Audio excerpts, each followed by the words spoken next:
않을까 싶어요. 아마 김정은 입장에서는 지난번에 이제 중국에서 식당에서 일하던 여성 12명이 넘어온 게 굉장히 치명적이었을 겁니다. 네. 사실 이제 왜냐하면 그 정도의 어떤 식당에 일하는 층들 같은 경우는 그래도 북한 내에서 어느 정도 좀 교육도 받고 어느 정도 층이었지 않습니까? 그 사람들이 12명이 집단적으로 탈북했다는 것은 김정은 체제에서 굉장히 어떤 화를 냈을 일이고 또 그거 관련해서 여러 가지 지시를 한 것으로 알고 있습니다. 이제 그런 상황에서 지금 남북 적자 회담도 사실 그 여성들을 돌려보내주지 않으면 안 하겠다고 그런 입장이지 않습니까? 네. 그런 측면에서 아마 김정은이 이렇게 남한에서 정말 활동을 하던 즉 TV에 나와서 막 북한 체제를 비난하고 이렇게 어떤 면에서 보면 참 북한에서 보면 정말 성공한 여성이죠. 탈북에서. 네. 이제 그런 사람이 들어와서 이건 내가 좀 속았다. 이런 네. 식으로 이야기하는 것은 굉장히 큰 선전 효과가 있지 않겠습니까? 네. 아마 그런 측면에서 사실은 임지연 씨를 다시 불러들였을 것이고 아마 그런 선전용으로 많이 쓸 겁니다. 즉 가봤자 소용없다. 결국 네. 여기가 살아야 된다. 이런 어떤 이미지를 주기에는 임지연 씨만큼 좋은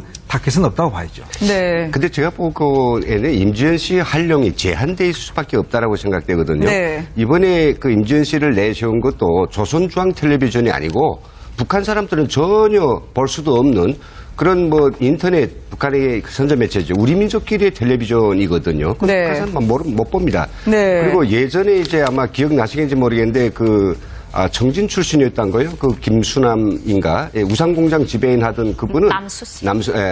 거의 6, 7개월 동안, 거의 1년 동안 북한 전역을 다니면서 강연을 시켰는데 그 사람이 또 튀었단 말이죠. 네. 그리고 또 유사한 사람이 있어요. 저도 직접 들은 사람이 있는데 그 사람이 또 튀었어요. 네. 그러니까 이런 사람들이 튄다라고 하면 그게 이제 사람들을 입소문으로 나가지고 야, 저기서 와서 일하는 사람이 이제 물끄러미 이제 강연하려고 왔을 때 쳐다보면서 그런 생각 들어요. 지금 네가 뭐라고 말하든지 한때는 참 재미있었겠는데 왜 나는 가고 싶은데 네가 왔어. 그리고 북의 사람들이 이제 강연할 때 그 강사 이야기를 다 그대로 듣는 게 아닙니다. 그래서 네. 오히려 이 여자를 쓰려고 하는 목적은 뭐냐면 우리 종편에서 지금 하고 있는 이만갑이나 네. 그리고 이 모란봉 클럽이 결국은 어떤 대본에서 각본에 따르는 반공하고 선전이고 거기 출연자들은 철저히 자기 구지가 아니라 꾸며낸 그런 거짓말을 하고 있다. 이런 것들을 네. 갖다가 이제 국제사회에 그걸 여론전을 함으로 해가지고 결국 이 두 방송을 폐쇄시키자는 데 목적이 있지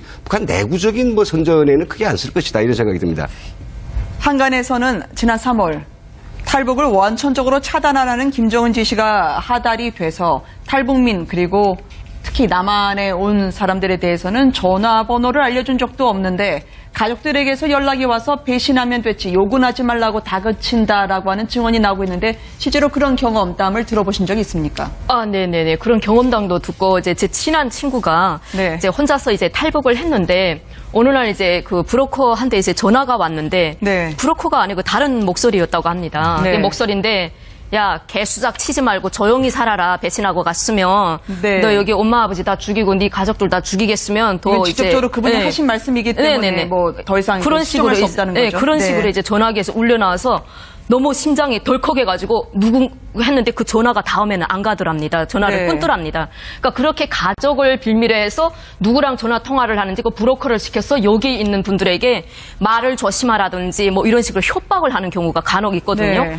그리고 뭐 이제 가족을 만나보고 싶으면 두만강 쪽으로 오라. 네. 직접 와라. 그러면 보여주겠다. 돈만 얼마나 주면 직접 보여주겠다. 이렇게 해외하는 분들도 있고. 그래서 정말 여기 와 있는 탈북민들은 정말 조심해야 되겠고. 네. 그리고 이제 시간이 지나면 알겠지만 전혜성 씨도 그런 이제 가족 그런 그것 때문에 어떤 브로커한테 유인당하지 않았을까. 이런 네. 생각이 저는 개인적으로 좀 드네요. 근데 임지연 씨가 성공한 모델이 될 것이다라고 얘기했기 때문에 혹시나 기획 탈북이라면 그 가설이 맞다면 임지연 씨 같이 남한에 가서 성공했던 연예인 같았던 탈북자가 우리에게 다시 돌아오는 메시지를 혹시 김정은은 더더욱 잘 활용하고 싶어 하지 않을까요? 저는 아마 이런 상황이 좀 더 있을 거로 봅니다. 왜냐하면 네. 김정은이 어떤 그런 전략을 통해서 실제로 북한에 이제 예를 들어서 지금 사실 탈북민들이 우리가 3만 명이 와 계신데 네. 상당히 생활적으로 어려운 분들이 꽤 많거든요. 네. 사실 이제 정부에서도 지원지 예전 같지가 않습니다.